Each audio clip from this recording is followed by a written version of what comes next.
Good evening बच्चों, Radha memorial educational सेवा संस्थान में आप लोगों का स्वागत है। हम लोग पावर सिस्टम के बारे में डिस्कस करना कि आपको पूरे पावर सिस्टम का जानकारी देना है हमें, ठीक है। तो उसके लिए हम लोग स्टडी कर रहे हैं। कल तक हम लोगों ने स्टडी किया था कि जो ट्रांसमिशन वोल्टेज है उसका कितना चॉइस होना चाहिए स्टेप अप करने के लिए, क्योंकि जनरेशन जो वोल्टेजेस है हमारे पास बेसिकली अब तो अच्छे मिल रहे हैं, नहीं तो पहले तो 3.3 kV, 6.6 kV and 15 kV, 17.5 kV ऐसे था। रिसेंटली हम लोग लाइन टू लाइन या फेस टू अर्थ की बात करें तो 22.5 kV, 25 kV तक पहुंच चुके हैं, ठीक है। तो 22.5 kV या 25 kV को कितना हमें स्टेप अप करना था, चॉइस कितना करना था ट्रांसमिशन वोल्टेज का, उसका हमने एक एम्पिरिकल फार्मूला भी स्टडी किया था कि what will be the voltage rating. इसका एक फार्मूला आप लोगों ने लिखा था कि voltage is given by the this line voltage 5.55 root kilometre upon 1.61 plus kW upon 100। Okay, ठीक है।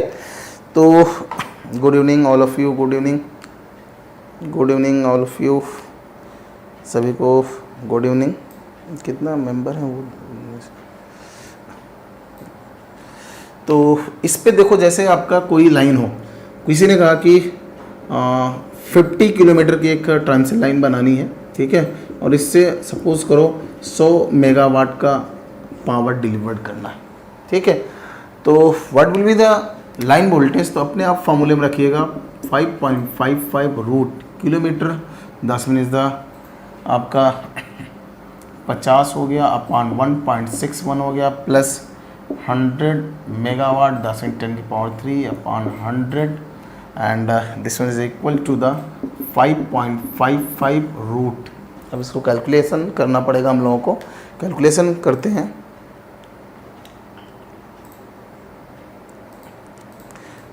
तो कैलकुलेशन करने पे देखिए 50 divide by the 1.61 and this one is given by the 31.05 plus this one of 1000, so total is given by the 1031.05। this one is a root में है,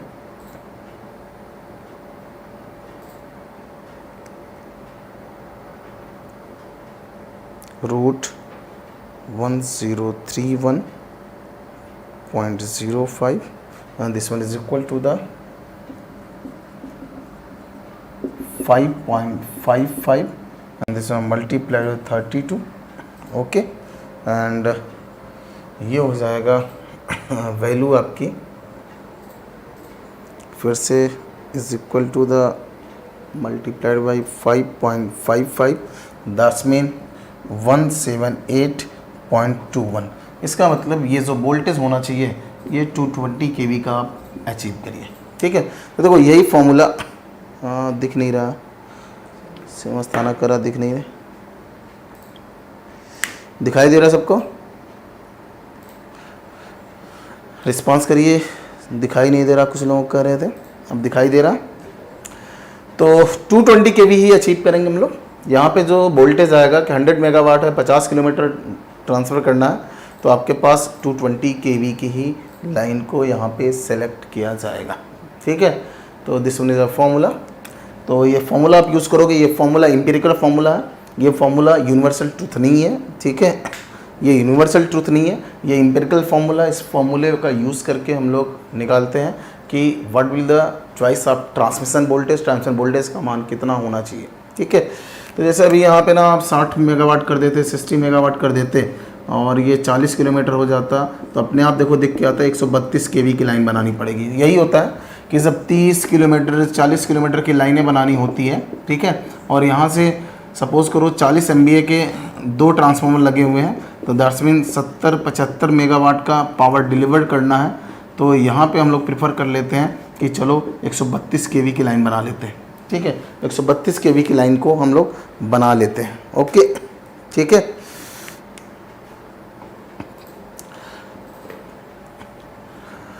आगे बढ़ते हैं।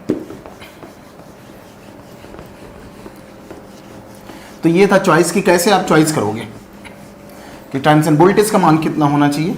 नेक्स्ट देखिए, आपने वोल्टेज भी सेलेक्ट कर लिया कि इतना केवी का वोल्टेज होना चाहिए, ठीक है। बट अब इस जनरेशन पॉइंट से, बहुत ध्यान समझिएगा, इस जनरेशन पॉइंट से आपका ये चॉइस हो चुका है, यहाँ पे आपने चॉइस कर लिया है, लेकिन अब यहाँ से पावर जो डिलीवर्ड करना है, ये जो ट्रांजिशन लाइन बनना है, जिसको हम लोग बोलना चाह रहे हैं कि सप्लाई सिस्टम, कि जो ये पावर हो उसको सप्लाई कितने तरीके से हम लोग कर सकते हैं, ठीक है। तो नेक्स्ट टॉपिक हमारे पास आता है types of supply system. That's mean ये जो नेटवर्क होगा जो पावर को सप्लाई करेगा from the generation to the load in, ये सप्लाई सिस्टम कितने तरीके से हो सकता है। तो सप्लाई सिस्टम बेसिकली देखो, बेसिकली ये दो तरीके का होगा, जो ट्रांजिशन लाइन बनाई जाती है या ट्रांजिशन सिस्टम जो बनाया जाएगा या सप्लाई सिस्टम बनाया जाएगा। एक तो आपने सुना होगा HVDC होना चाहिए, दैट्स मीन हाई वोल्टेज, आप ही ने कहा हाई वोल्टेज का होना चाहिए क्योंकि एडवांटेजेस है, जितना वोल्टेज ज़्यादा होगा उतना ही आपने कैलकुलेशन किया था इसके पहले ही कि वोल्टेज जितना ज़्यादा होगा उतने ही कंडक्टर का जो सेविंग है, दैट्स मीन आयतन कम से कम लगेगा, ठीक है। आयतन कम से कम यूज़ किया जाएगा तो हाई वोल्टेज सिस्टम ही यूज़ करेंगे, एडवांटेजेस था, या HVAC यूज़ करेंगे ना। लेकिन अभी देखिएगा HVDC भी आपका 3 तरीके का होगा। एंड HVDC आपका एक सिंगल फेज होता है, आप जानते हो AC है, तो single phase, 2 phase and 3 phase का सिस्टम हम लोग यूज़ कर रहे हैं। तो इस टॉपिक पे आते हैं टाइप्स ऑफ सप्लाई सिस्टम, ठीक है। और सप्लाई सिस्टम के बाद हमारे पास HVDC और HVAC आएगा। एक एक को हम लोग फिर से स्टडी करेंगे कि HVDC में क्या एडवांटेजेस है एंड HVAC में क्या एडवांटेजेस है, ठीक है ना। तो नेक्स्ट टॉपिक आपके पास आता है types of supply system, types of supply system, okay. कि सिस्टम कितने तरीके के बनाए जा सकते हैं, इसको हमें देखना है, ओके।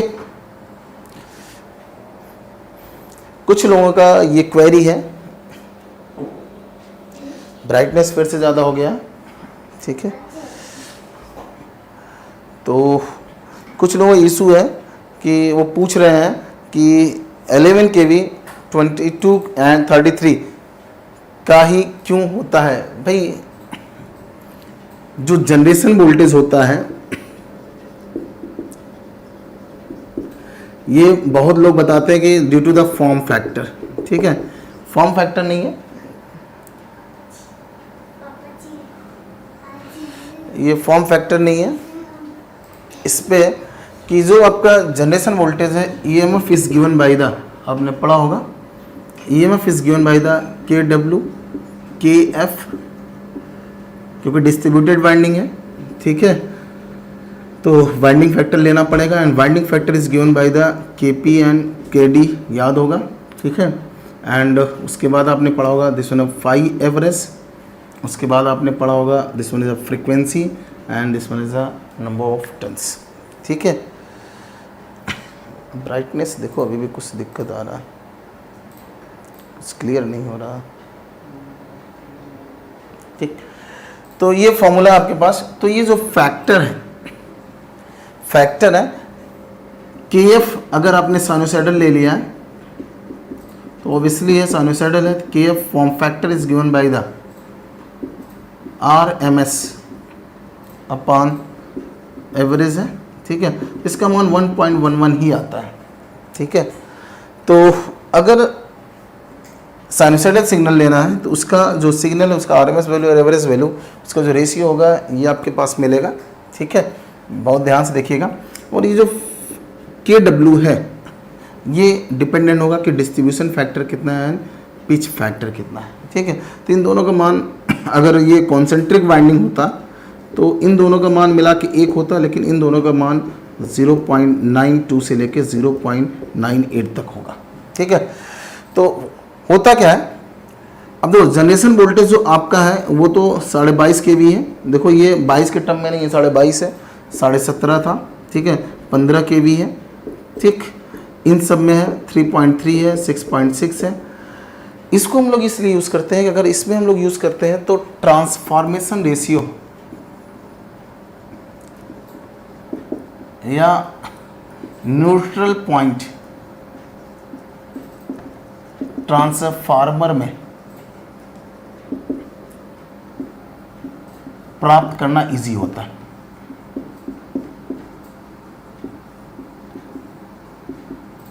क्लियर है ना? तो जो ऑटो ट्रांसफॉर्मर है यहाँ पे ये जो न्यूट्रल पॉइंट होता है इसको अचीव करना इजी होता है। देयरफॉर हम लोग उसको उसी में लेके जाते हैं कि आपका 132 में हो जाए, 220 में हो जाए, इन सब में जो आपका न्यूट्रल पॉइंट है उस न्यूट्रल पॉइंट को, ये न्यूट्रल पॉइंट है और सेकेंडरी का जो ट्रांसफॉर्मेशन रेशियो होगा उसको अचीव करना हमारे लिए बहुत सिंपल हो जाएगा। ठीक है, तो देयरफॉर इसको हम लोग अचीव करते हैं कि ये यहाँ पे मिल जाए। ओके, अब यूएस में जाओगे, यूएस में आपका जो 132 से 132 नहीं मिलेगा, वहाँ 120 के भी मिल जाएगा, 110 के भी का मिल जाएगा और 220 के बजाय आपको 320 के भी का मिलेगा। तो वहाँ पे ऐसे मिल जाते हैं।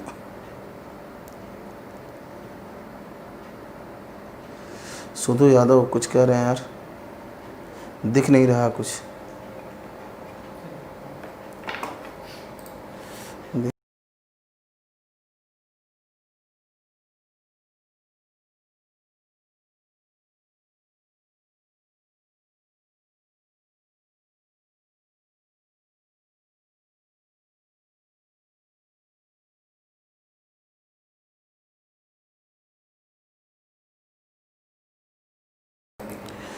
आप लोग थोड़ा सा वीडियो की क्वालिटी बढ़ा लीजिए। ठीक है, वीडियो की क्वालिटी बढ़ा लीजिए, शायद सही हो जाए।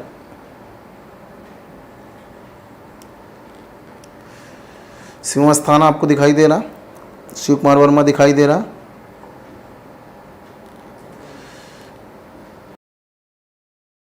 वर्मा थोड़ा सा बड़ा करिए, सुधु यादव थोड़ा सा बड़ा कर लीजिए। ठीक है, आपको दिखाई देना शुरू हो जाएगा।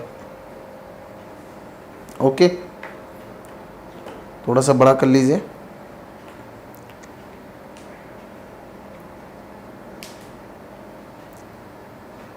मनीष तिवारी कह रहे हैं सही है, इसका मतलब सही है। बढ़े आगे फिर।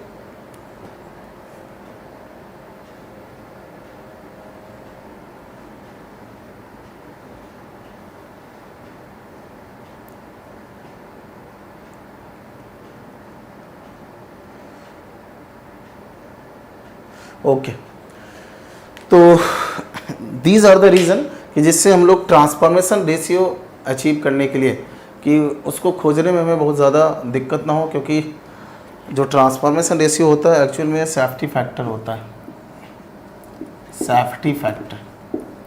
और इंजीनियरिंग में आपने पढ़ा होगा, वैसे लाइफ में सब सेफ्टी फैक्टर बहुत ज़्यादा लेके चलते हैं। सेफ्टी फैक्टर तो हर जगह यूज़ होता है, चाहे इलेक्ट्रिकल सिस्टम हो, चाहे मैकेनिकल हो, चाहे सिविल हो, सब जगह सेफ्टी फैक्टर लिया जाता है। Safety factor that's mean ultimate strength upon the working. Okay, तो अल्टीमेट दैट्स मीन इज जिस पे आप ब्रेक हो जाओ, टूट जाओ। तो इंजीनियरिंग में बोला गया कि सेफ्टी फैक्टर 2 और 3 के बीच में ही लिया जाता है कि सिस्टम बहुत ही रिलायबल एंड सिक्योर होगा। ठीक है, बहुत ही रिलायबल एंड सिक्योर होगा।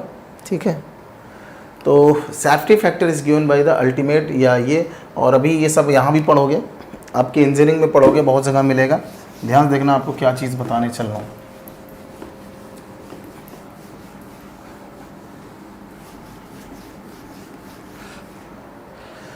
तो देखिए, या आप जब इंसुलेटर्स पढ़ते हो वहाँ भी मिलता है, इंसुलेटर्स में मिलता है, इंसुलेटर में भी मिलता है अल्टीमेट या पंक्चर वोल्टेज लिखा रहता है, वोल्टेज अपॉन वर्किंग वोल्टेज मिलेगा। ये इंसुलेटर्स में आपने पढ़ा होगा जहाँ पे।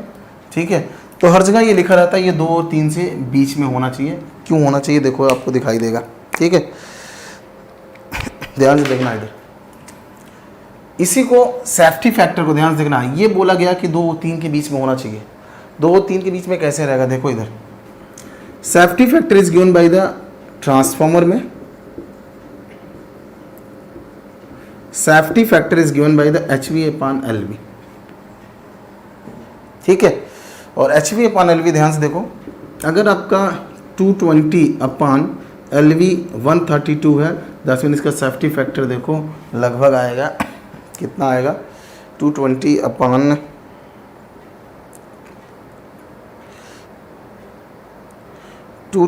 Divide by the 132, this one is given by the 1.66। ध्यान से देखते रहिएगा। एक दूसरा ट्रांसफॉर्मर है और ये सपोज करो 220/132 का है। एक दूसरा ट्रांसफॉर्मर 400/220 का है, तो HV हो जाएगा 400/220 हो जाएगा, ठीक है। तो अब देखो 400 डिवाइड बाई द 220, तो ये भी देखो आ रहा 1.81। देखते रहिएगा, बहुत ही इंपॉर्टेंट चीज़ है, ठीक।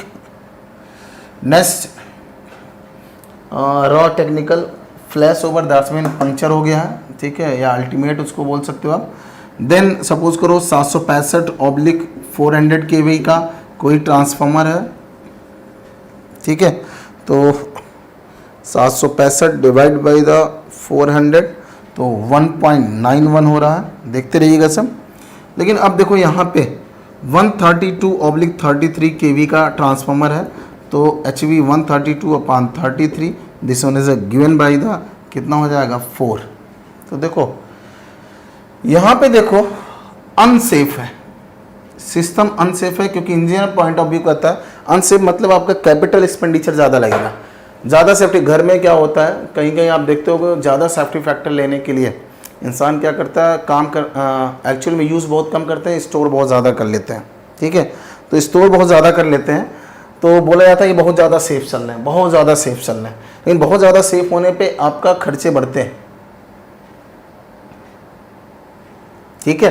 तो ध्यान से देखना, इन सबको सेफ्टी फैक्टर आपके रेंज में है, दैट्स मीन इन सबको आप ऑटो ट्रांसफॉर्म बना सकते हो, क्योंकि जैसे ही, ध्यान से देखना, जैसे ही इस पॉइंट्स में कभी न्यूट्रल ओपन हो गया, तो जो ये HV होगा ये LV साइड में दिखना शुरू हो जाएगा, और LV साइड में अपीयर्ड हो जाएगा, HV अपीयर्ड हो जाएगा। कभी न्यूट्रल अगर खुल गया, खुल भी सकता है, क्योंकि अगर ये ऑटो ट्रांसफॉर्मर खुल सकता है, तो यहाँ पे अपीयर होगा, तो सेफ्टी फैक्टर के अंदर है, 10 मिनट आपका सिस्टम सेफ रहेगा।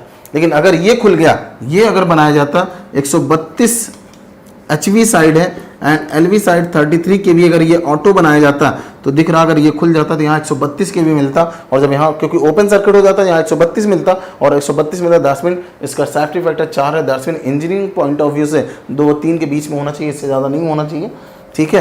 तो ये आपके इधर जो लोड होंगे इनका इंसुलेशन डैमेज हो जाएगा और वहाँ burn out, that's mean is may be the chances of the fire, ठीक है।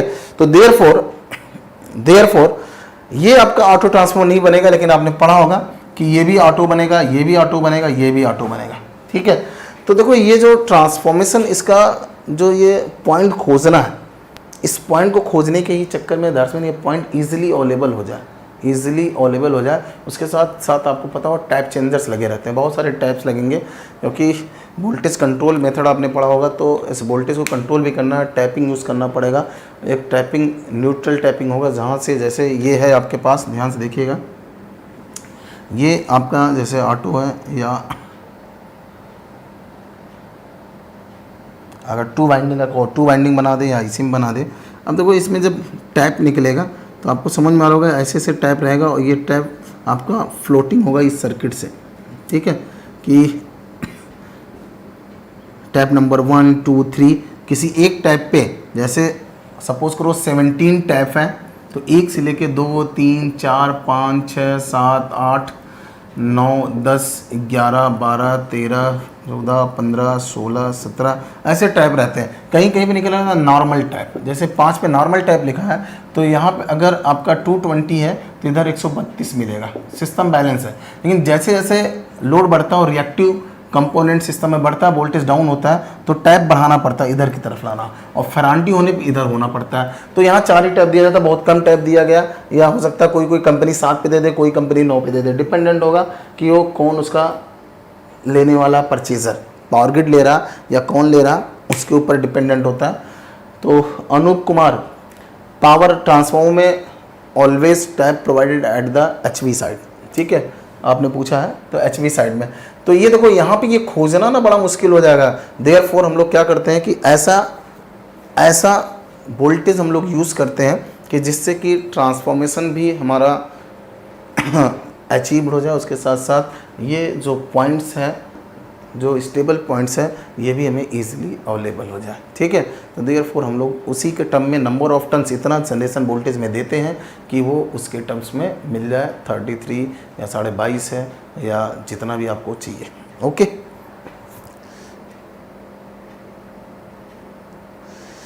Giving Kumar Yadav, we can also do the same work through variac. हाँ, वेरिएक से अपने घर में कर सकते हो ना यार, यहाँ 132 के भी है, वेरिएक लगाओगे अपने से कहाँ कर पाओगे, ये ऑटो होना चाहिए, ऑटोमेटिक होना चाहिए, ठीक है।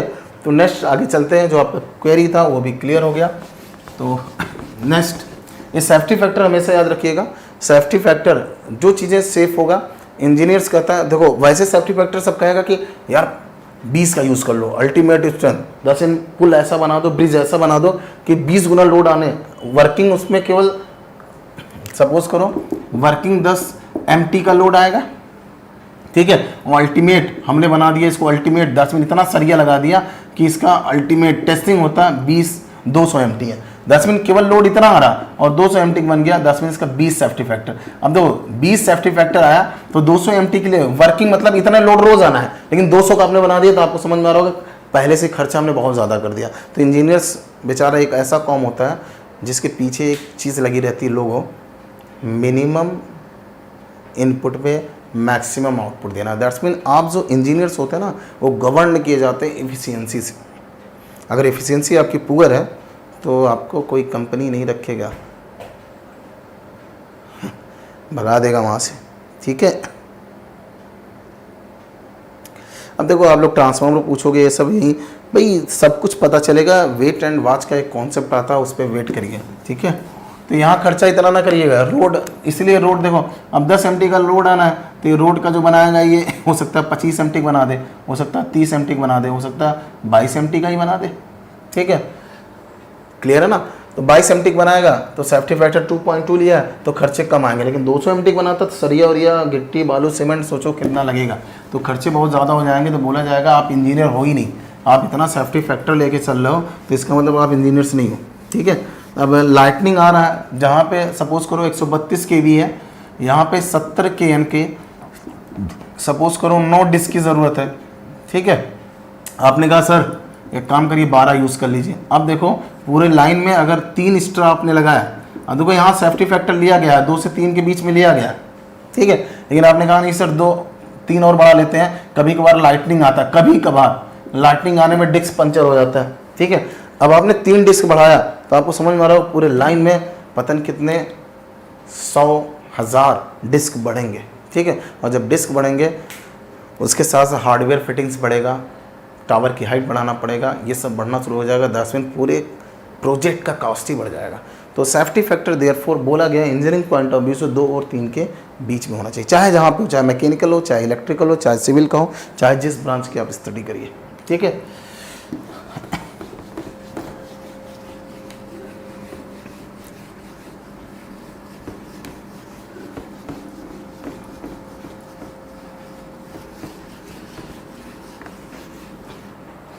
Now types of supply system. Supply system देखिएगा ध्यान से, 2 तरीके का होगा, या तो HVDC यूज़ किया जाएगा या तो HVAC यूज़ किया जाएगा। High voltage distribution transmission line, high voltage direct current transmission line है, दूसरा high voltage alternating current transmission line है। हाई वोल्टेज DC वाला जो है HVDC, ये लाइन जो होती है बेसिकली आपका 3 कैटेगरीज का होता है। पहला है 2 कंडक्टर 1 कंडक्टर अर्थ। दूसरा इसमें आता है 2 कंडक्टर विथ मिड पॉइंट अर्थ। और तीसरा आपको मिलेगा 3 conductor with mid point earth. Clear?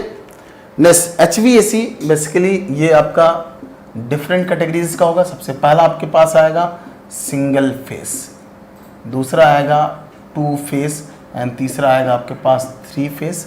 Single phase again सब डिवाइड होता है इसी की तरह, 2 conductor with 1 conductor earth,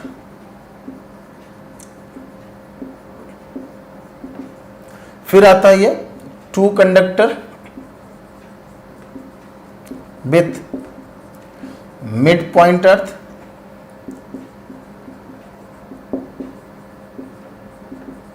and तीसरा आपका आता है 3 conductor with mid point earth. Okay, and 2 phase में this one further subdivided in the 2 categories, 2 phase 3 conductor method and this one is a 2 phase 4 conductor methods.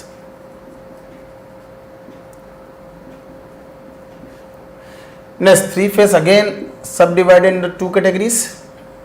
पहला आपके पास है 3 face 3 conductor method and next one is the 3 face 4 conductor methods. देखो इतने तरीके से जो आपका सप्लाई सिस्टम था वो बनाया जा सकता है। किसी कोई कंफ्यूजन हो तुरंत बताइएगा कि इतने तरीके से आप सप्लाई सिस्टम बना सकते हो कि जो जनरेटेड पावर है, ध्यान से देखिएगा, ये जो आपके पास जनरेटेड पावर है, इस जनरेटेड पावर को जो आप ट्रांसमिट करना चाह रहे हो, तो ये ट्रांसमिशन जो होना है, जो नेटवर्क बनाना है, वो नेटवर्क को सप्लाई सिस्टम बोला जा रहा है। कि सप्लाई वाला जो नेटवर्क बनेगा कितने तरीके का बनेगा, तो बेसिकली 2 ही तरीके का बनता है, एक HVDC होता है, दूसरा HVAC होता है। ठीक है, यहीं पे देखो थोड़ा एक चीज और आपको ध्यान रखना है कि जो भी सप्लाई सिस्टम होना है वो वाया कंडक्टर्स होते हैं, वाया कंडक्टर्स होते हैं। और एक कंडक्टर 2 तरीके के यूज हो सकते हैं, एक आपका ओवरहेड सिस्टम में, अभी इसको मैं इसके आगे चैप्टर में लूंगा, और दूसरा होता है अंडरग्राउंड में।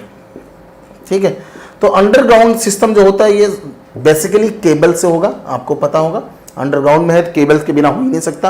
और ये आपका नेक्ड वायर्स होगा, 10 मिनट ये नंगा तार होगा, इसके ऊपर कोई इंसुलेशन नहीं होगा। ठीक है, तो ध्यान रखिएगा ओवरहेड जो तार होते हैं, यहाँ पे जो इंसुलेशन प्रोवाइड किया जाता है, इंसुलेशन दैट्स मीन जो वोल्टेज की ग्रेडिंग की जाती है इंसुलेशन की, वो अकॉर्डिंग होती है voltage between line to earth. This one is insulation level दिया जाता है, बहुत ध्यान समझिएगा। जबकि केबल में आपको पता है अगर मल्टी कोर का है, ये मल्टी कोर का केबल है, तो आपको समझ में आ रहा होगा जो इंसुलेशन यहाँ बीच में देना है, यहाँ इंसुलेशन जो आपको देना है, ये इंसुलेशन लाइन टू लाइन देना है। दैट्स मीन केबल में जो इंसुलेशन ग्रेडिंग देना है आपको, इंसुलेशन का ग्रेडिंग जो देना है आपको, वो देना है बिट, यहाँ पे जो इंसुलेशन ग्रेडिंग दिया जाएगा, इंसुलेशन ग्रेडिंग दिया जाएगा, this one is a between phase to phase, that's mean this one is called as line voltage. बहुत ध्यान दीजिएगा, ये अभी हम आगे इसको पढ़ाएंगे भी, आपको अभी फर्दर आपको स्टडी करवाएंगे कि आपका जो केबल होगा, ये केबल है, तो केबल पढ़ाऊंगा मैं, तो वहां दिखाऊंगा आपको कि केबल में जो इंसुलेशन दिया जाता है, आपको पता है कंडक्टर बहुत नज़दीक नज़दीक रहेंगे, कोई कन्फ्यूज़न हो तुरंत पूछ लीजिएगा कि जो कंडक्टर बहुत नज़दीक नज़दीक हैं, उन कंडक्टर्स में दैट्स मीन केबल में जो इंसुलेशन दिया जाता है between the conductor to conductor, that's mean line voltage का दिया जाएगा। और जो यहाँ पे दिया जाएगा ओवरहेड में, this one is between line to the earth दिया जाएगा। ठीक है, तो ये दोनों में डिफरेंस है। तो एक बार देखना, आज सप्लाई सिस्टम जो हम ये ओवरहेड से पढ़ेंगे, रिमेंबर द पॉइंट, ये अभी ओवरहेड से पढ़ेंगे। कुछ दिन बाद जब हम डिस्ट्रीब्यूशन की तरफ आएंगे, क्योंकि डिस्ट्रीब्यूशन में ही सबसे ज़्यादा अंडरग्राउंड ट्रांसमिशन सिस्टम यूज़ किया जाता है। ठीक है, तो वहाँ पे देखिएगा हम लोग जो स्टडी करेंगे वो आपका अंडरग्राउंड से स्टडी करेंगे, ठीक है ना। तो थोड़ा सा वेट करना पड़ेगा, वो मिलेगा आपको। लेकिन आज हम लोग केवल ओवरहेड का स्टडी करेंगे, ओवरहेड ट्रांसमिशन सिस्टम। अभी अंडरग्राउंड का हम लोग स्टडी नहीं करेंगे। ओके, 2 मिनट का वेट चाहता हूँ मैं।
दिखाई दे रहा है सबको? शिव स्थाना पूछ रहे हैं सर कितना केवी तक केबल यूज होता है। केबल तो आप यूज देखो, इंडिया में बात करोगे तो 400 तक यूज हो रहा है, ठीक है। लेकिन 400 का जो केबल होगा बहुत कॉस्टली होगा, उसको प्रीफर नहीं किया जाता है, इतना पैसा नहीं है। क्योंकि जो भी काम होता है इंडिया में, ठीक है, सब लोन से ही हो रहा, और इतना पैसा नहीं है गवर्नमेंट के पास कि केबल के लिए इतना लोन ले लें। बहुत महंगा, और इंडिया में बनता भी नहीं है। 400 का केबल कोई नहीं है, ठीक है। 132 तक का केबल बेसिकली हम लोग इंडिया में बना के सप्लाई कर रहे हैं, लेकिन उससे एबव का हमें लेना पड़ेगा, बाहर से लेना पड़ेगा, ठीक है। तो इतना पैसा नहीं है कि हम लोग एक्सपेंड करने लायक नहीं है अभी उतना, ठीक। तो इसको पढ़ेंगे हम, थोड़ा सा वेट करना पड़ेगा आपको। लेकिन आज जो हम लोग सप्लाई सिस्टम पढ़ेंगे ये ट्रांसमिशन का पढ़ना है, और ट्रांसमिशन का सबसे ज़्यादा जो आपका सिस्टम है वो आपको पता ओवरहेड है। दैट्स मीन ये अंडरग्राउंड सिस्टम नहीं, ओवरहेड ही है। स्पेशल केस में अंडरग्राउंड बनता है जहाँ पे फिजिबिलिटीज़ नहीं बन पाती है, दैट्स मीन वहाँ पे हम ओवरहेड नहीं ले जा पा रहे हैं, और लैंड जो है वो अवेलेबल नहीं हो पा रहा, ठीक है। जैसे सपोज़ करो अगर हम बात करें आपके वाराणसी में बात करें तो वहाँ पे भी बहुत डेंस सिटी है, बहुत ज़्यादा लोग पॉपुलेशन है, और शहर के अंदर अगर हमें 220 या 132 का सब स्टेशन बनाना पड़े, ठीक है, तो हम ओवरहेड नहीं ले जा पाएंगे, हमें अंडरग्राउंड सिस्टम ही बनाना पड़ेगा, ठीक है। क्योंकि उसको ROW सॉल्व करना बहुत ही टफ हो जाएगा, ठीक है। और 220 का है वहाँ पे, आपको पता होना चाहिए 220 का वहाँ केबल लगा हुआ है बनारसी में, ठीक है। नोएडा में 400 भी लगा हुआ है, और आप देखोगे मुंबई शहरों में 400 के भी लगे हुए हैं, लेकिन प्राइवेट कंपनियाँ बहुत सारी लगाई हैं, गवर्नमेंट बहुत कम यूज़ करता है, ठीक है। तो केबल भी पढ़ेंगे आगे, थोड़ा सा वेट करना पड़ेगा। ओके, कुशाग्र वर्मा, नीचे कुछ लिखा ही नहीं है, ये केवल लिख दिया था कि कितना वोल्टेज तक कौन यूज़ होगा, ठीक है। तो जो इंसुलेशन यहाँ दिया जाएगा, याद करिएगा, ओवरहेड सिस्टम में जो भी ओवरहेड सिस्टम होता है वहाँ पे जो इंसुलेशन लेवल दिया जाता है वह किसके बेस पे दिया जाता है, फेस टू अर्थ के बीच में, ठीक है। तो मैक्स वोल्टेज होगा, मैक्स वोल्टेज वही इंसुलेशन बताएगा। तो मैक्स वोल्टेज कहाँ से कहाँ के बीच में, लाइन टू द अर्थ होगा, जबकि यहाँ max voltage between the phase to phase होगा।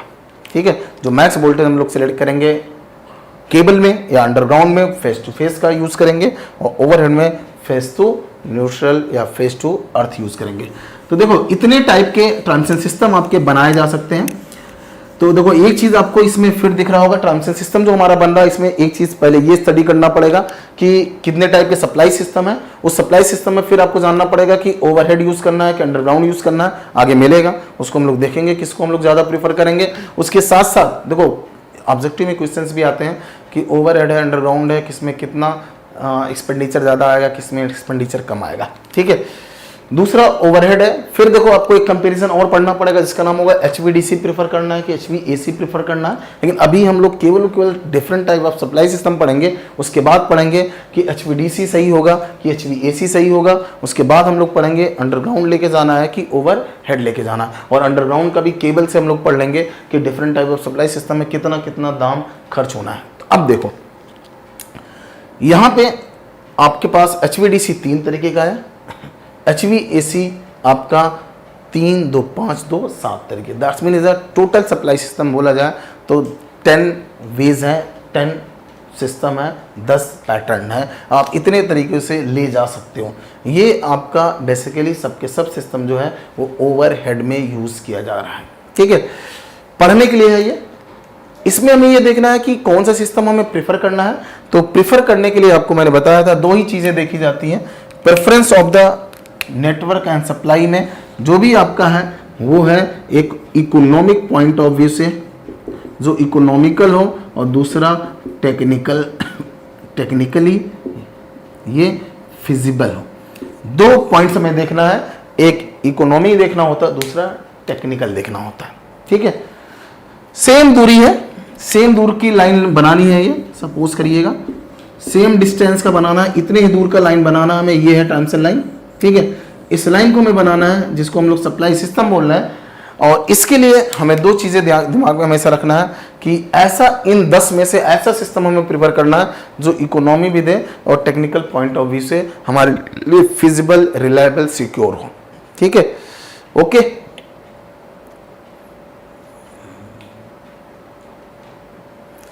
Giving Kumar Yadav, standard voltage 230 है। ठीक है, 230 वोल्ट AC है। ओके, तो ये इकोनॉमी एंड टेक्निकल दोनों देखना है हमें। तो आते हैं एक एक सिस्टम की स्टडी करते हैं, और जो सिस्टम देखो सबसे पहले इसको देख लेते हैं। टेक्निकली हम लोग डिस्कस कर लेंगे। टेक्निकल में वही सब पॉइंट आएगा जो टेक्निकल टर्म्स आते हैं, लॉसेस, एफिशिएंसी, रेगुलेशंस और SIL, सर्ज इम्पेडेंस, ये सब जो आता है, फॉल्ट लेवल, ये सब आता है टेक्निकल पॉइंट ऑफ व्यू से। लेकिन इकोनॉमी में वही आएगा कि कंडक्टर का दाम कितना होगा, टावर का दाम कितना होगा, कंस्ट्रक्शन दाम कितना आएगा, ROW पे कितना खर्च कर रहे हो, टर्मिनल सब स्टेशन बनाने में कितना खर्च आएगा, कन्वर्टर सब स्टेशन बनाने में कितना खर्च आएगा, ये सब जो आते हैं वो इकोनॉमिक है। लेकिन अभी हमें ना तो कन्वर्टर की स्टडी करना है, ना तो हमें कन्वर्टर की स्टडी करना है। ठीक है, ना तो हमें कन्वर्टर की स्टडी करना है, ना तो हमें टर्मिनल सब स्टेशन की स्टडी करना है, केवल हमें ट्रांसमिशन लाइन की स्टडी करना है। लाइन की बात कर रहे हैं हम लोग। ठीक है, लाइन में तो आपको समझ में आ रहा होगा, लाइन बनाने में केवल और केवल कंस्ट्रक्शन कास्ट आएगा। ठीक है, क्लियर है ना।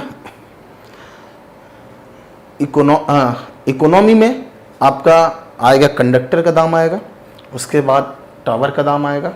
ठीक है, उसके बाद हार्डवेयर फिटिंग्स, कंडक्टर को बांधने उधने के लिए जो खर्चा आ रहा, इंसुलेटर का दाम आएगा।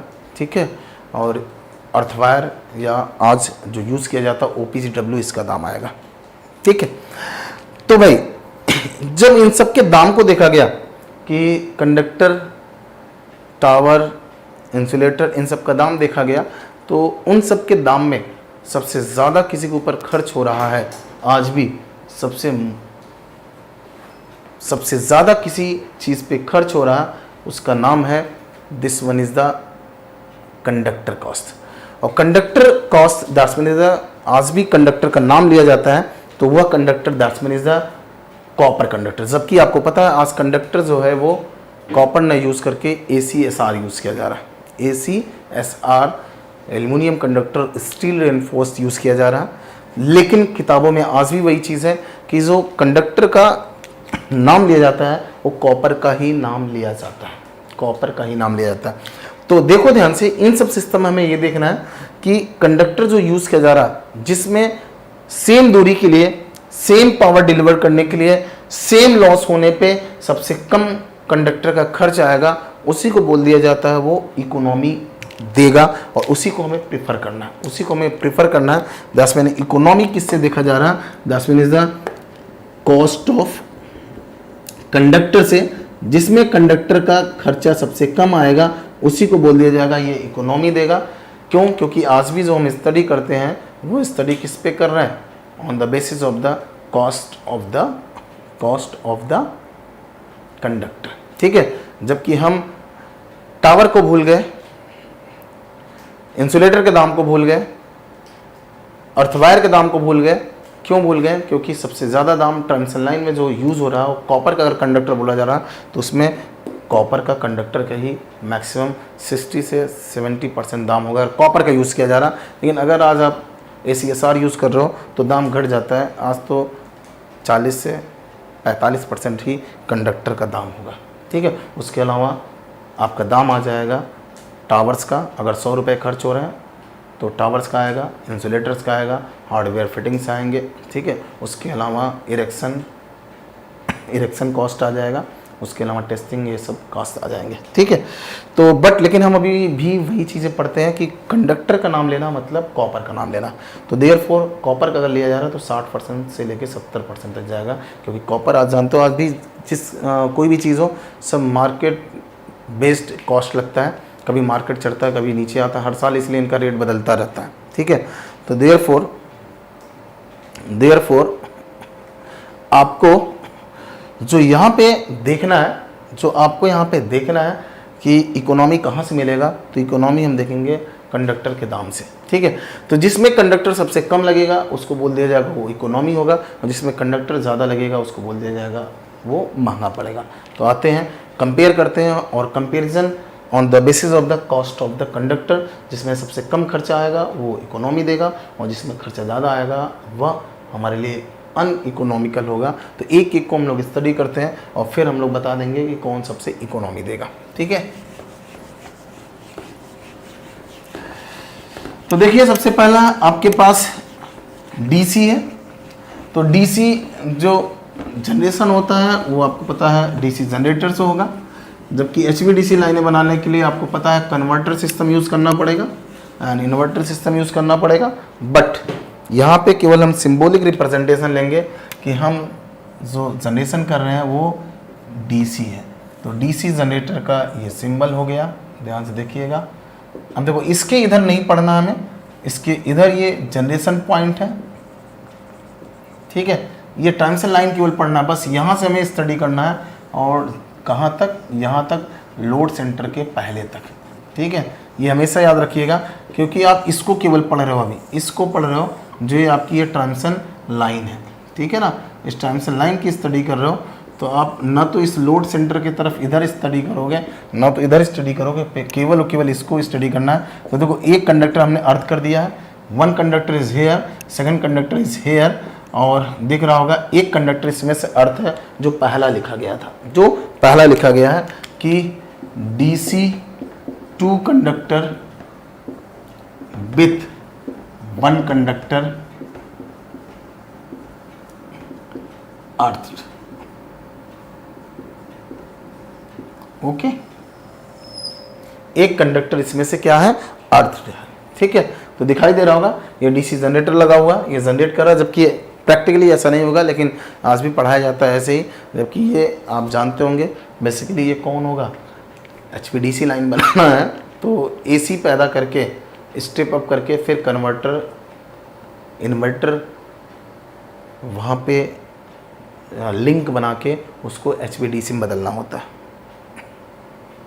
ठीक है, तो आते हैं इधर, इसी की स्टडी करना। ये ट्रांसमिशन लाइन है आपके पास, ये सप्लाई सिस्टम है आपके पास, ये सप्लाई सिस्टम है आपके पास।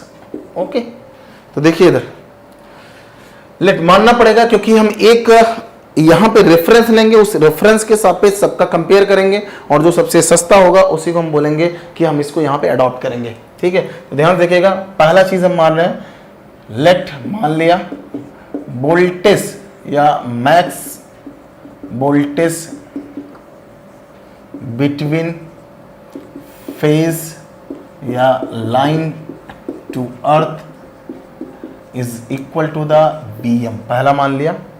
दूसरा चीज हमने माना length of transmission line,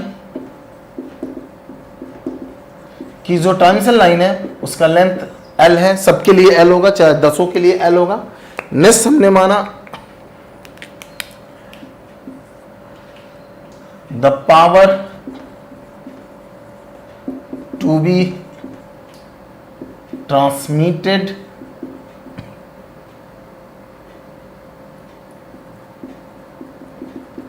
is given by the P है। ठीक है, पर फेज यहां लिख देते हैं, द टोटल पावर लिख दो यहां, total power to be transmitted is given by the P। Fourth लिख रहे हैं losses in transmission line is given by the W। ठीक है, तो देखो ये सब चीजें हमने मान लिया, पहले ही मान लिया, स्टार्ट में ही मान लिया, और ये सब चीजें सबके लिए सेम होगी। That's mean phase to earth के बीच का जो मैक्सिमम वोल्टेज है VM ही रहेगा 10 के लिए। सेम दूरी का लाइन है, 100 किलोमीटर, 200 किलोमीटर, 500 किलोमीटर, जितने दूरी का हो उतना सब सेम रहेगा। ठीक है, सबके सब कॉपर के कंडक्टर हैं। ठीक है, जो पावर यहां से भेजना है लोड को वो हमेशा के लिए पावर P हो गया, एंड टाइम से सिस्टम में जो लॉस होगा वो हमेशा के लिए, चाहे जो सिस्टम हो उसके लिए W है। ओके, सबके लिए W है। कुछ सर कन्वर्टर से चेंज करेंगे तो हमारा पावर लॉस होगा प्लस कन्वर्टर कॉस्ट भी ऐड होगा, देन इकोनॉमिक हम SVDC में क्यों चेंज करेंगे? एक कन्वर्टर से कितना लॉस हो जाएगा यार, आपको पता होना चाहिए। पावर इलेक्ट्रॉनिक्स जो है बहुत कम लॉस का डिवाइसेस होती हैं। ठीक है, वो स्विचिंग डिवाइसेस हैं, SCRs हैं, बहुत मिनिमम पावर लॉस होता है। ओके, और अभी देखिएगा कैसे कम करेगा, अब आपको दिखेगा ना, थोड़ा सा वेट तो करना ही करना पड़ेगा। यही केवल चेंज करेंगे ना, यहाँ जो आप देख रहे हो, जो किताब में बच्चे पढ़ते हैं कि ये DC जनरेटर से जो जनरेट कर रहे हो, यहीं पे हम लोग लगा देंगे कन्वर्टर। ठीक है, कन्वर्टर लगा देंगे और यहाँ फिर इन्वर्टर लगाएंगे, और देखना क्या क्या एडवांटेज आपको मिलना शुरू हो जाएगा। ठीक, अब देखिए इधर से यहाँ से पावर भेजा जा रहा, इसके बीच का जो मैक्स वोल्टेज है VM है, और यहाँ से जो करंट जा रहा है वो I है। ठीक है, अब देखो हम कर रहे हैं, देखना हमें कंडक्टर का कॉस्ट जिसमें कम से कम होगा वही इकोनॉमी देगा, क्योंकि कंडक्टर कॉपर का नाम लिया जा रहा, और वही सबसे ज़्यादा अपना कॉस्ट लेके चलता है। ठीक है, टावर सेम लग रहे हैं, सब कुछ सेम, क्योंकि दूरी सब सेम है तो टावर भी सब सेम लगेगा। ठीक है, टावर भी सेम लगेगा। शिव अस्थाना प्लीज़ थोड़ा कम, क्या कहना चाह रहा? अच्छा, ब्राइटनेस आप ना देखो यार, थोड़ा बहुत ब्राइटनेस आप अपना कम कर लो, ब्राइटनेस बड़ा नहीं है। ठीक है, सेम है। ठीक, अब देखो इसका हम कैलकुलेशन करते हैं, एनालिसिस शुरू हो रहा है, ध्यान से देखिएगा। अब यहां से एनालिसिस,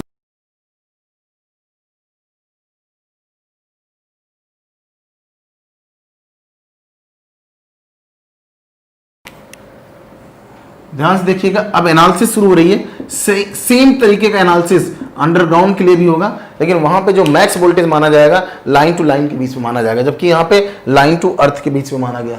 ओके, इसको दिमाग में रखिएगा, एनालिसिस करना शुरू करना। देखो power is given by the कितना होगा, DC है VM, DC voltage VM into पहला केस है I1 होगा। True power is given by the VI cos phi, लेकिन ये DC है, DC में पावर फैक्टर कुछ नहीं होगा, तो देयरफॉर VM इंटू I1, और ये पता है पहला हम सिस्टम पढ़ने इसलिए I1 लिख रहे हैं, और सेम पावर डिलीवर करना है। ठीक है, तो what is the I1 is given bye P upon VM। देखते रहिएगा, कोई कंफ्यूजन हो तो तुरंत बताइएगा। देन ध्यान से देखते रहिएगा, लॉसेस इन ट्रांसमिशन लाइन, जो ट्रांसमिशन लाइन में लॉस हो रहा, ध्यान से देखना, आपको पता है एक कंडक्टर है तो यहाँ पे केवल एक लॉस को यहाँ पे ध्यान दिया जा रहा, और वह लॉस है ओहमिक लॉस, वह लॉस है ओहमिक लॉस है, ठीक है, ओहमिक लॉस है, और केवल ओहमिक लॉस को, रेजिस्टिव लॉस को ही यहाँ पे कंसीडर किया जा रहा, ठीक है। तो उसके लिए जहाँ जहाँ से करंट गुजरेगा वहाँ वहाँ लॉस होगा। तो ये करंट देखो यहाँ से होते हुए, लोड से होते हुए फिर से लौट के यहाँ जाएगा, ठीक है, 10 मिनट यहाँ भी लॉस होगा और यहाँ भी लॉस होगा, ठीक है। तो टोटल लॉस हो जाएगा 2I1 स्क्वायर इंटू R1 पहला। तो इसका रेजिस्टेंस हमने मान लिया R1 है, ठीक है, अभी हमें पता नहीं है, मान लिया है कि इसका रेजिस्टेंस इज द R1 है, ठीक। तो 2I1 स्क्वायर इंटू R1 होगा, कोई कंफ्यूजन हो तुरंत बताइए। यही करंट यहाँ जा रहा है, यहाँ I स्क्वायर R और फिर यहाँ I स्क्वायर R, ठीक है, तो 2I स्क्वायर R हो जाएगा। ये केवल इतने की स्टडी कर रहे हैं, ये आपका यूटिलाइजेशन है, ये आपका जनरेशन है, तो लिखा भी है, केवल हमें इतने सिस्टम की स्टडी करना है। तो देखो यहाँ से करंट जाएगा पॉजिटिव टर्मिनल्स होते हुए, यहाँ से लौट के आ जाएगा, ओके। तो total loss 2I square R, लेकिन पहला सिस्टम है इसलिए I1 सफिक्स यूज कर रहे हैं कि जिससे कंफ्यूजन ना हो, ठीक है। तो देखो यहाँ से अपने आप आपको दिख रहा होगा कि W again can be written as 2I1 square, that's mean P square VM square, I1 का मान यहाँ से रख दिया हमने। फिर देखो R रेजिस्टेंस बराबर होता है, DC रेजिस्टेंस है रो L upon A, this is length of the transmission line, this is cross sectional area of the conductor, तो हो जाएगा ये रो L अपॉन A, ठीक है। Now A cross sectional area of conductor, ये क्या है, cross sectional area of conductor is given by the A is given by the 2P square rho L upon VM square W। कोई confusion हो तुरंत बताइएगा, किसी को कोई डाउट हो तुरंत बताएगा वो। तो cross sectional area A is given by this one, then cross sectional area आपको मिल गया, ध्यान से देखिएगा। देन आयतन क्या होता है, अभी कल ही बताया सब आप लोग, आयतन volume is given by the A multiplied by the total length, कि कंडक्टर का टोटल आयतन कितना होगा। इस आयतन को अगर हमें जानना है, ठीक है, तो आयतन अगर हमें जानना है तो देयरफॉर आपको चाहिए कि इस पर्टिकुलर कंडक्टर का क्रॉस सेक्शनल एरिया कितना है और उसका लेंथ कितना है। जैसे ये कंडक्टर है, ये क्रॉस सेक्शनल एरिया है, इसका पूरा लेंथ मिल जाए तो लेंथ कितना होगा, ध्यान से देखो। अभी यहाँ से फिर आप एक लेंथ तो ये होगा L और दूसरा लेंथ ये होगा L, 10 minute total length 2L हो जाएगा, 10 minute A multiplied by 2L। कोई कंफ्यूजन हो तुरंत बताइएगा। देन A का वैल्यू यहाँ से रख लीजिए, हो जाएगा 4P square rho L square upon VM square W, ठीक है। अब देखो सभी जगह हम कॉपर का नाम ले रहे हैं, तो volume is proportional to the weight, क्योंकि weight is proportional to the volume, क्योंकि डेंसिटी सबका सेम है, and weight is proportional to the cost. जितना वेट ज्यादा, जितना वॉल्यूम ज्यादा उतना वेट ज्यादा, और जितना वेट ज्यादा उतना कॉस्ट ज्यादा, ठीक है। 10 में हम सीधे कर सकते हैं cost is proportional to the volume, ठीक है। इसका मतलब यहाँ पे जो खर्चा होने वाला है वो खर्चा होगा 4P square rho L square upon VM square W, ठीक है। क्लियर है ना, कोई कंफ्यूजन हो तुरंत बताइएगा। तो देयरफॉर देखो अब समझ में आ जाना चाहिए आपको। इसका मतलब देखो इतना रुपया, इसको हम मान रहे हैं K, 10 में इतना रुपया खर्च होना है K। और ये पहला सिस्टम था जिसका नाम है 2 कंडक्टर विथ 1 कंडक्टर अर्थ, ठीक है। 2 कंडक्टर है, एक ये है दूसरा ये है, इसमें से एक कंडक्टर हमने अर्थ कर दिया, तो जितना यहाँ एक्सपेंडिचर आ रहा एक्चुअल में ये आएगा, ये रुपए में होगा, देयर फिर इसको हमने K मान लिया, ठीक है। तो ये पहला सिस्टम था जिसमें हमने खर्चा K मान लिया, उसको रेफरेंस ले लेते हैं। अब ध्यान समझ में आ रहा होगा कि 10 में से जिसमें K से कम लगेगा वो कम खर्चीला है, और जिसमें K से ज़्यादा लगेगा वो इससे भी ज़्यादा खर्चीला है। तो हम हमेशा ये प्रेफर करना चाहेंगे कि हमारे पास सिस्टम ऐसा हो जिसमें K का मान कम होता जाए, दैट्स मीन 1 बाई फोर्थ के 10.25, 0.12, जितना ये कम होता जाए उतना ही आपके कंडक्टर पे दाम कम लगेगा, और जब कंडक्टर में दाम कम लगेगा तो वो ट्रांसमिशन लाइन आपको इकोनॉमी देगा। वो ट्रांसमिशन लाइन कैसा होगा? इकोनॉमी देगा। किसी कोई कन्फ्यूज़न यहाँ तक हो तो प्लीज़ अपनी डाउट क्लियर करें, फिर आगे हम लोग चलते हैं। ठीक है, तो बताएं, किसी को कोई डाउट हो तो उसको जल्दी से बताओ कि यहाँ पे कोई दिक्कत हो। इसको हम रेफरेंस ले रहे हैं, K इज द रेफरेंस, और K का मान ये है, याद रखिएगा, K is given by the 4p² rho L² upon Vm² W, जहां rho is the specific resistance या resistivity of the material and L is the length of the transmission line and A is the cross sectional area of the conductor. ठीक है, any doubt आप पूछ लीजिए जल्दी से जल्दी, क्योंकि पहला सिस्टम अगर आपके पास आ गया तो हर एक सिस्टम आपको दिख जाएगा।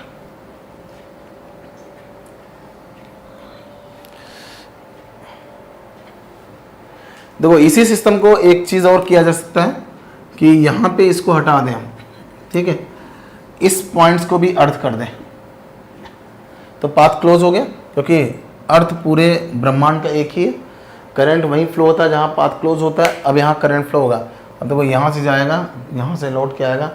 यही सिस्टम जो होता है इसको बोला जाता है मोनोपोलर HVDC। यही HVDC बनेगा अभी, मैं देखो धीरे धीरे सब बनाऊंगा, थोड़ा सा वेट करना होगा। Shiv Kumar Verma, power loss W सभी लाइन के लिए सेम होगा, माना गया, एज्यूम किया गया, एक्चुअल में सेम नहीं होगा, लेकिन हमने कहा कि हर एक लाइनों का जो पावर लॉस हो, जैसे बोला नहीं था AT एसोसिएट टेक्निकल लॉसेस, हमने कहा कि ट्रांसमिशन सिस्टम है, इसका लॉस जो है 2% के अंदर रखो। ठीक है, कम से कम रखिए।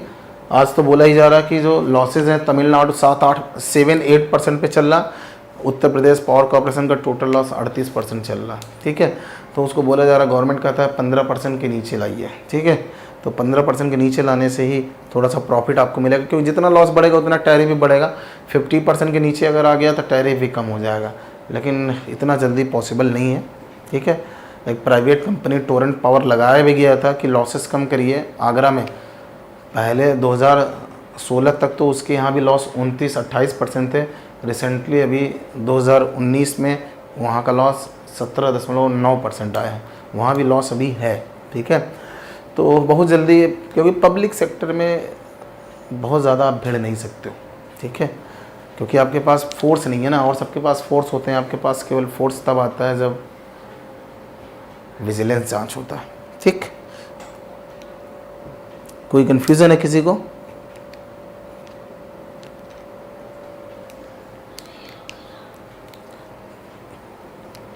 चले आगे। तो ये देखो, इसको हम डिफरेंस ले रहे हैं, और शिव कुमार तुम्हारा भी डाउट क्लियर हो गई होगा, क्योंकि टेक्निकल लॉस केवल 2% तक ही ले रहे हैं, तो लॉस कांस्टेंट माना जा रहा है कि 2% ज़्यादा लॉस नहीं होना है, तो कांस्टेंट हो गया। 1% मान लो और अच्छी बात है। ठीक है, लेकिन रिसेंटली 2% तक एक्सेप्टेबल है। CEA कहता है 2% तक ट्रांजिशन में लॉस मतलब एक्सेप्ट किया जा सकता है। क्लियर? क्योंकि यहाँ देखो ट्रांजिशन में लॉस कहाँ होता है, लॉस एक्चुअल में होता नहीं, बहुत कम होता है, लेकिन माना जाता है। जैसे कहीं सब स्टेशन बना है तो आपको पता है उस सब स्टेशन में लाइटनिंग है, कॉलोनी है, कॉलोनी में हम लोग परिवार के साथ सब लोग एम्प्लॉइज़ रह रहे हैं, तो वो सब लोग भी यूज़ कर रहे हैं, वो लोग भी यूज़ कर रहे हैं, तो ये सब लॉस बोला जाता है। ठीक है, क्योंकि उसकी मीटरिंग नहीं हो रही है तो लॉस में जाएगा। स्विच यार्ड में लाइट जल रहा है, कंट्रोल केबल्स और बहुत सारे आप देखोगे एनंसिएशंस यूज़ हो रहे हैं, तो ये सब में ग्लोनेस के लिए ये सब लॉस हो रहा है, लेकिन लॉस एक्चुअल में नहीं है, लेकिन इसको इंक्लूड नहीं किया जाता, लॉस ही बोला जाएगा, क्योंकि इसकी मॉनिटरिंग या मीटरिंग नहीं हो रहा तो लॉस बोला जाएगा। ठीक है, तो देखो इसको हम रेफरेंस ले रहे हैं, दिमाग में रख लीजिएगा, एक कोने में लिख रहे हैं इसको कि K इज़ द कॉन्स्टेंट और K का मान, K इज़ द कॉन्स्टेंट और इसका मान हमने लिख लिया 4p² rho L² upon Vm² W। ठीक है, और ट्रांजिशन में बोला गया है, क्योंकि किताब में देखो सही से नहीं लिखा गया है, बहुत अच्छा क्वेश्चन ने पूछ लिया था शिव कुमार वर्मा कि पावर लॉस W सभी लाइन के लिए सेम होगा। हाँ, सेम करना पड़ेगा, क्योंकि इस तरह से लाइन डिजाइन करना है कि आपका ये लॉस जो था ये 2% ज़्यादा ना हो, तो सेम ही हो गया। What ever the type of line, आपको इस तरह से डिजाइन करना है कि वहाँ पे जो ट्रांजिशन लॉसेज है 2% से ज़्यादा ना होने पाए। ठीक है,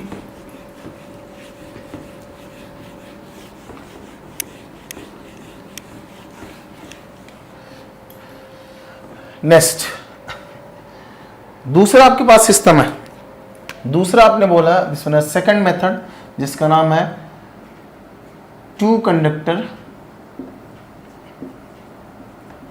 विथ मिड पॉइंट अर्थ। अब देखो मिड पॉइंट पाने के लिए आपको दो जनरेटर्स यूज करने पड़ेंगे। एक जनरेटर ये है और दूसरा जनरेटर ये है, ठीक है। और इसका ये मिड पॉइंट है और मिड पॉइंट को इसने क्या किया, अर्थ कर दिया, ठीक है। और लिखा गया दो ही कंडक्टर होने चाहिए। दैट्स मीन यहां से देखो अब दो कंडक्टर आ रहे हैं, ओके। तो यहाँ पे तो यूटिलाइजेशन पॉइंट है, इसकी स्टडी हमें नहीं करनी है। ये जनरेशन पॉइंट है, इसकी स्टडी नहीं करनी है। केवल अभी मुझे किसकी स्टडी करनी है, ट्रांसमिशन सिस्टम की स्टडी करना है। आपने माना है कि फेस टू अर्थ के बीच का जो मैक्सिमम वोल्टेज है Vm है, तो एक Vm उधर हो जाएगा, दूसरा Vm इधर हो जाएगा, ठीक है। सपोज करो ये प्लस है, ये तो ये माइनस है, तो ये प्लस है और ये माइनस है, ओके। तो ये प्लस माइनस मिलके मिड पॉइंट न्यूट्रल पॉइंट बनेगा, ठीक। किसी कन्फ्यूजन हो तो तुरंत पूछिएगा। और यहाँ पे यूटिलाइजेशन है। अब देखो इसका भी हमें स्टडी करना है, इसका भी हमें क्या करना है, स्टडी करना है। ध्यान से देखिएगा, अभी भी टोटल पावर P ही भेजना है।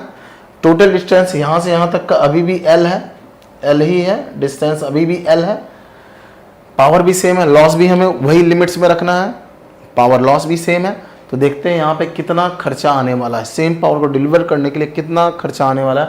और खर्चा किसकी स्टडी हम कर रहे हैं, कंडक्टर के दाम पे, कंडक्टर के दाम पे। आइए अब देखो power P is given by the, अब देखो टोटल वोल्टेज कितना हो गया इस कंडक्टर के बीच का, 2Vm दिखाई दे रहा होगा, Vm plus Vm that means 2Vm, okay. उसके बाद देखो दूसरा सिस्टम है, तो I2 लिख दिया। सो करंट यहाँ से आ रहा है वो I2 है और वही करंट यहाँ से लौट के चला जाएगा, दिस वन इज I2 है, ठीक। क्लोज पाथ है तो करंट फ्लो होगा, ओके।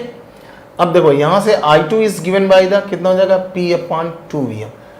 अपने आप देखो आपको समझ में आ रहा होगा कि पहले सिस्टम के सापेक्ष इस सिस्टम में करंट आधा फ्लो होगा, और जब करंट आधा फ्लो होगा तो ऑब्वियसली ये क्रॉस सेक्शनल एरिया कम हो जाएगा, क्रॉस सेक्शनल एरिया कम हो जाएगा।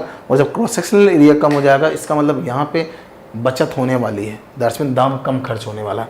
लॉस ध्यान देखना, लॉस कितना हो रहा, 2% के अंदर ही हम रख रहे हैं। एक कंडक्टर ये है, दूसरा कंडक्टर ये है, जहाँ पे ये लॉस होगा, जहाँ से करंट फ्लो हो रहा वहीं लॉस होना, और 2I2²R2, ओके। रेजिस्टेंस 2 मान लिया, क्यों मान लिया, क्योंकि यहाँ पे क्रॉस सेक्शन एरिया चेंज होना है तो रेजिस्टेंस भी चेंज हो जाएगा, देयरफॉर हमने दूसरा ये सिस्टम था तो R2 बोल दिया, ओके। तो अगेन देखो this can be written as 2I2² that's mean P²/4 Vm², okay, and R2 that's mean ρL/A2। यहाँ A2 लिख दिया क्योंकि क्रॉस सेक्शन एरिया यहाँ चेंज होगा, लेंथ तो वही है, कॉपर का मटेरियल है तो उसकी रेजिस्टिविटी भी सेम होगी, लेकिन क्रॉस सेक्शन एरिया हमने चेंज कर दिया है। क्यों चेंज कर दिया, बिकॉज ऑफ कि यहाँ पे करंट का मान चेंज हो गया तो क्रॉस सेक्शनल एरिया भी चेंज होगा, क्योंकि I प्रोपोर्शनल तो क्रॉस सेक्शनल एरिया होता है। तो जब करंट I2 हो गया तो क्रॉस सेक्शनल एरिया भी A2 हो जाएगा, ठीक है। नाउ क्योंकि हमें आयतन निकालना है तो A2 बराबर हो जाएगा P² ρL/2 Vm² W, okay. कोई कंफ्यूजन हो बताइएगा, नहीं तो मैं कंटिन्यू चलता रहूंगा। तो दो क्रॉस सेक्शनल एरिया इतना होगा, तो क्रॉस सेक्शनल एरिया पहले के सापेक्ष घटा है, ध्यान से देखिएगा समझ में आ जाएगा। नेक्स्ट आयतन कितना होगा, volume is given by the cross sectional area multiplied by the length of the conductor. Length कितना आपने खरीदा है, एक यहाँ से यहाँ खरीदा, दूसरा यहाँ से यहाँ खरीदा, दैट इज 2L। तो A2 × 2L हो जाएगा, और A2 × 2L that's mean P² ρL² Vm²W, okay.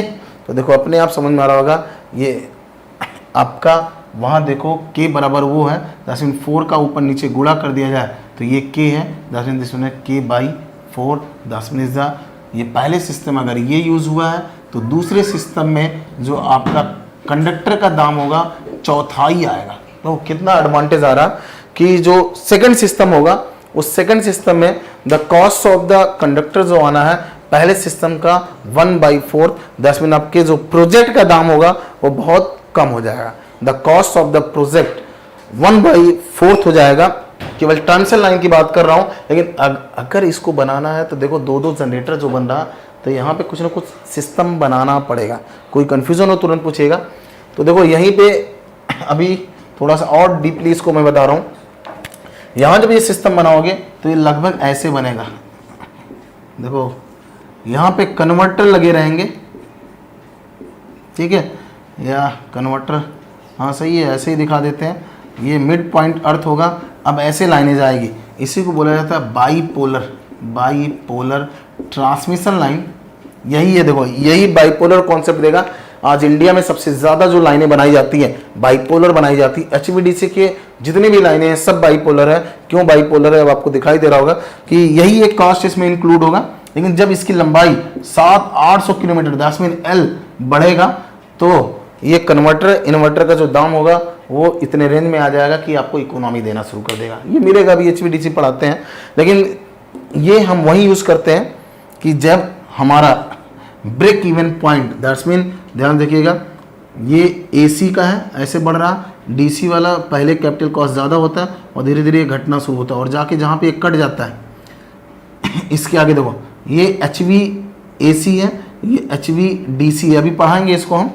तो इस पॉइंट को ब्रेक इवन पॉइंट बोला जाता है, ब्रेक इवन पॉइंट। इसके आगे हम लोग HVDC प्रेफर करेंगे और यहाँ पे HVAC प्रेफर करेंगे, ठीक है, क्योंकि यहाँ पे दाम इस पॉइंट के इधर दाम HVAC का कम है, इस पॉइंट के इधर आप देखो HVDC का दाम कम है, ठीक है। तो यहाँ पे दाम कम हो जाए, कैसे कम होगा ये आगे आपको अभी देखो धीरे धीरे मिलेगा, एक साथ सभी पॉइंट्स नहीं मिल सकते हैं। This one is called the break even points, ठीक है ना। तो यही आपका है, सबसे मोस्ट पॉपुलर है हमारे देश नहीं, वर्ल्ड में सभी जगहों पे सबसे ज़्यादा जो HVDC लाइनें बन रही हैं। बाईपोलर बनी थी, आज MTDC यूज़ हो रहा, मल्टी टर्मिनल का वो केवल लिंक है, लेकिन जो लाइनें बनती हैं वो देखिएगा यही मिलेगा बाईपोलर। तो किसी किसी टावर में आप देखिएगा ऐसे टावर होगा, ये दिखाई देगा। इन टावरों में इसका डिज़ाइन डेल्टा टाइप का होगा, ठीक है। तो एक कंडक्टर यहाँ दिखेगा, बंडलिंग ऑफ द कंडक्टर रहेगा, 1 2 3 4 5 6 का, और एक कंडक्टर देखो यहाँ दिखाई देगा। तो समझ जाइएगा यही सिस्टम है जो आप स्टडी कर रहे हो, 2 कंडक्टर विथ मिड पॉइंट अर्थ, या जिसको हम लोग बाईपोलर बोलते हैं। HVDC में बाईपोलर बोलते हैं। किसी कोई कन्फ्यूज़न हो तो तुरंत बताओ, नहीं तो मैं कंटिन्यू आगे चलूँ, ठीक है। ऐसे टावर आपने देखा होगा कि जहाँ पे आपको 2 कंडक्टर केवल दिखे होंगे। This one is earth wire है, ये अर्थ वायर है, ये आपका कंडक्टर है, और यहाँ बंडलिंग होगा 6 कंडक्टर का, 8 कंडक्टर, 10 कंडक्टर, 4 कंडक्टर का बंडल होगा। किसी को पूछना है कुछ?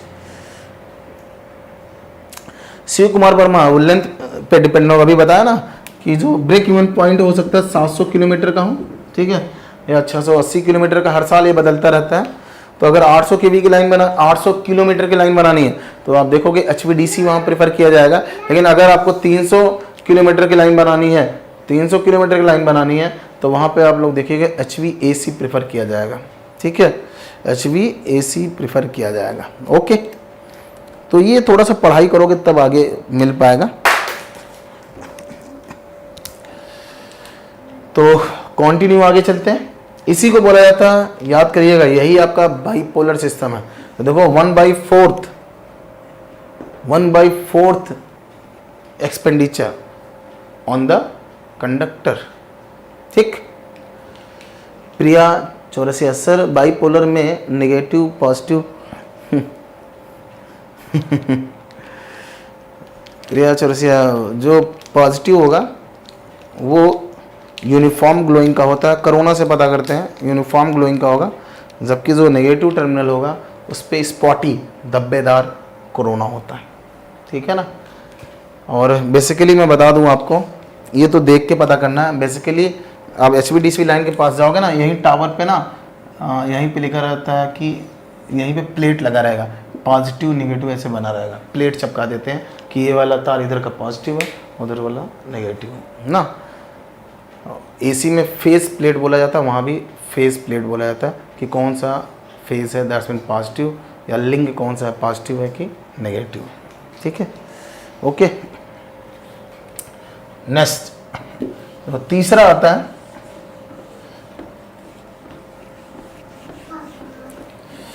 तीसरा सिस्टम आपके पास आएगा जिसका नाम है 3 कंडक्टर।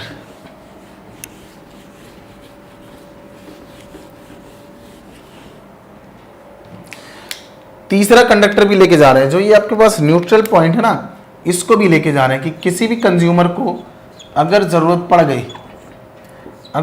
पड़ गई कि केवल वीएम वोल्टेज लेने के लिए तो इससे जोड़ लेगा। जैसे आपके मोहल्ले में 415 वोल्ट चाहिए 415 ले लीजिए, और 230 चाहिए तो 230 ले लीजिए। डिपेंडेंट होता है कितना लोड आपका सैंक्शन हो रहा। अगर 10 किलोवाट का आप लोड लेना चाह रहे हो तो आपसे पावर सेक्टर का यूटिलिटी कहेगा कि आपको 3 फेज की सप्लाई लेना पड़ेगा। लेकिन आपने अगर कहा हमें 2 किलोवाट लेना है, 1 किलोवाट लेना है, 4 किलोवाट लेना है, तो वो कहेगा आप सिंगल फेज का सप्लाई ले लीजिए। ठीक है। हाँ, ब्यूटी नेचर आपका रियल नाम रखा करो सब, ये सब नाम लेते समय दिक्कत होती है। सर 4-5 कंडक्टर में गैप देने की क्या ज़रूरत है, उसको पास में भी रख सकते हैं। गैप देने से जो आपका वर्चुअल रेडियस होता है, वर्चुअल रेडियस आर डैश, ये बढ़ता है। ये सब प्रूव करेंगे। ठीक है, आर डैश बढ़ेगा तो प्रॉपर्टी इंप्रूव होती है कि आर डैश बढ़ने से देखो आपको दिख जाएगा L बराबर 2 × 10⁻⁷ ln d/r dash. Are dash अगर बढ़ेगा तो L घटेगा, और L घटेगा आपके लिए बेनिफिशियल होगा। ठीक है, इसलिए हम लोग करते हैं। आर डैश बढ़ेगा, SIL बढ़ जाएगा, सर्ज इम्पीडेंस घटेगा। ठीक है, तो ये सब एडवांटेजेस आपको मिलेंगे। तो देयरफॉर हम लोग क्या करते हैं, बंडलिंग करते हैं और उनके बीच में स्पेस देते हैं। ठीक है ना।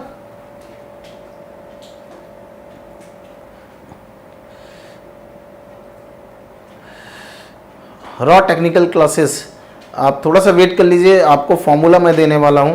केवल बात सुन के कोई फ़ायदा नहीं होगा। कोरोना का फॉर्मूला मैं दे दूंगा कि पॉजिटिव में अधिक होगा या नेगेटिव। यार जहाँ पे कॉन्टिन्यूस ग्लोइंग होगा यूनिफॉर्म तो वहाँ पे ज़्यादा होगा। ठीक है, और जहाँ पे स्पॉटी होगा वहाँ पे कम होगा। ठीक, तो ये मिलेगा भी, वेट करना पड़ेगा। देखो एक साथ मैं सब जानकारी, मुझे तो लगता है बहुत सारी जानकारी देते भी चल रहा हूँ कि आपको कोई कन्फ्यूज़न ना हो। तो लेकिन वेट तो थोड़ा बहुत तो करना ही करना पड़ेगा। थोड़ा सा वेट करिए और भी जानकारियाँ मिलेंगी, विथ फार्मूला मिलेगा। हम तो सब फार्मूला ही दे रहे हैं कि कोई ऐसा चीज़ मैं रटा नहीं रहा हूँ, आपके सामने प्रूव करता हूँ मैं।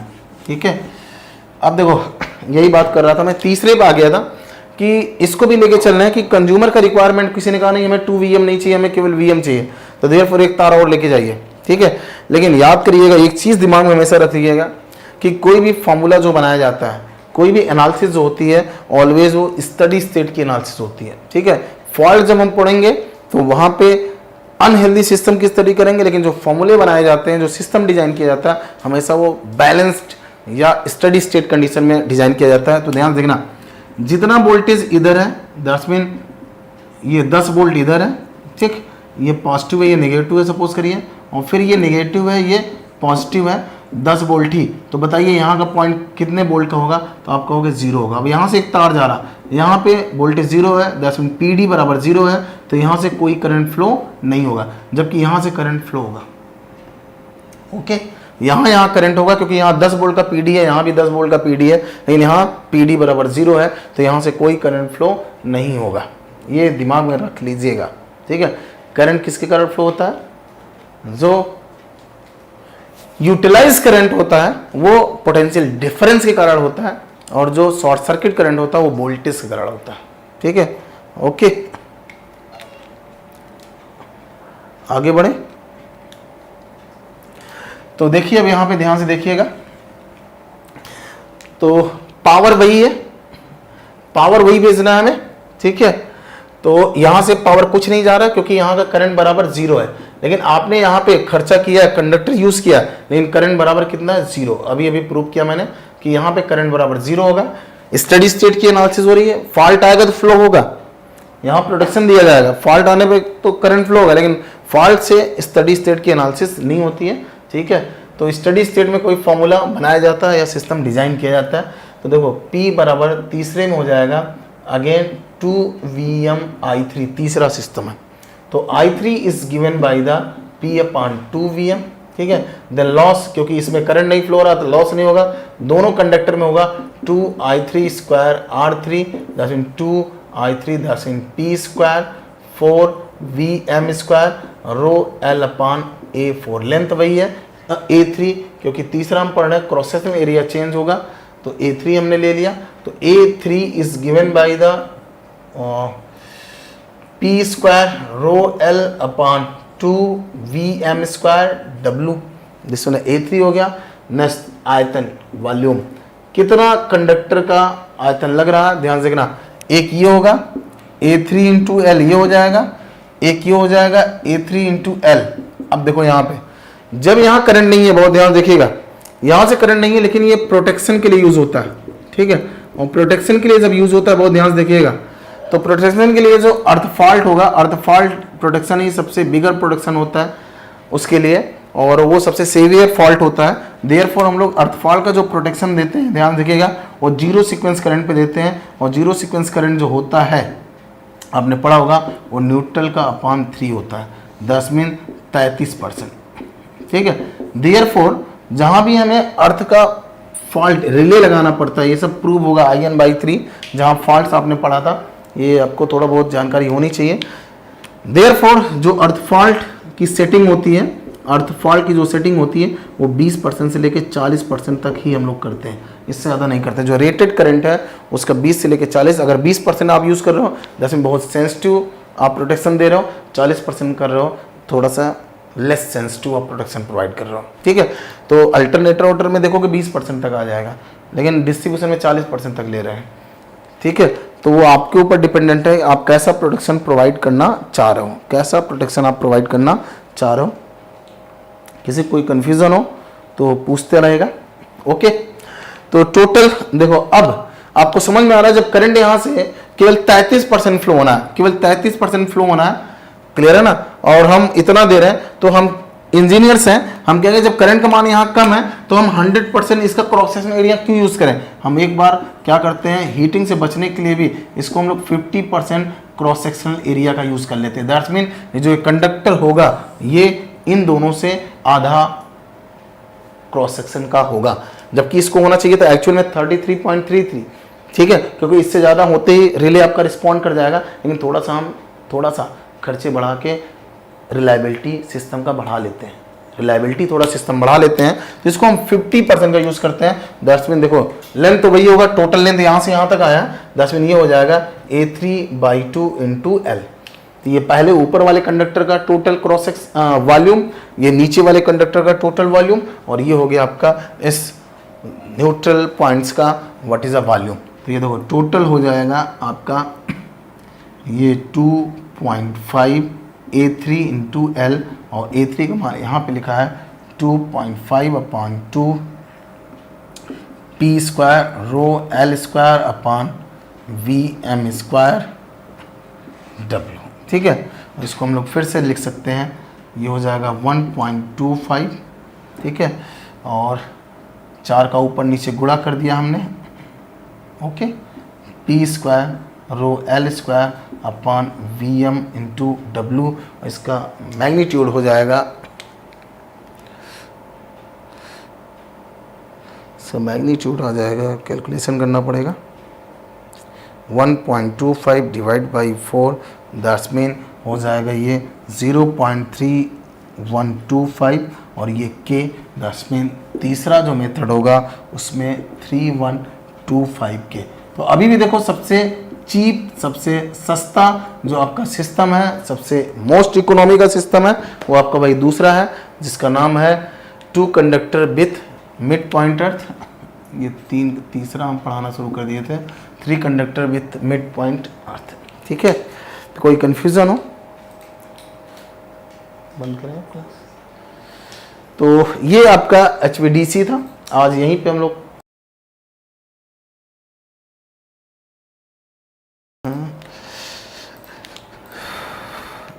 कल हम लोग HVAC पढ़ेंगे। आज का क्लास बस इतना ही। तो थोड़ा सा स्टडी करिए, बोर मत होइए, बहुत ही इंटरेस्टिंग सब्जेक्ट है। ठीक, थैंक यू।